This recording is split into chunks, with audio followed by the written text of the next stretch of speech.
கேளுங்க. நான் வந்து டாக்டரா இருந்தேன். பெண்கள் பிரசவம் பார்க்கிற டாக்டர் நான்.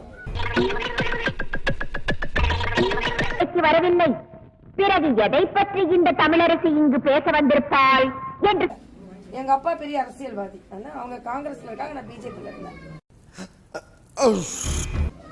அதுக்கப்புறம் நான் செஞ்ச வேலையை பார்த்து எனக்கு 2 கவர்னர். இப்பவே கண்ணை கட்டுது. சற்று நீங்கள் சிந்தித்து பார்க்க வேண்டும். இந்நாட்டின் அரசியல் நிலையை பற்றித்தான் நான் இங்கு பேச வந்திருக்கிறேன். அப்படிப்பட்ட பேச்சே என் உயிர் மூச்சு. அந்த காலம் மாறிவிட்டது.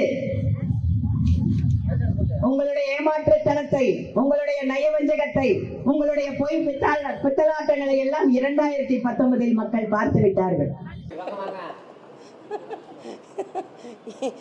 இதுக்கு சிரிப்பை தவிர நான் வேற எதுவும் பதிலா சொல்லல. அவ்வளவுதான். போன் வயர் பிஞ்சு 1 வாரம் ஆச்சு.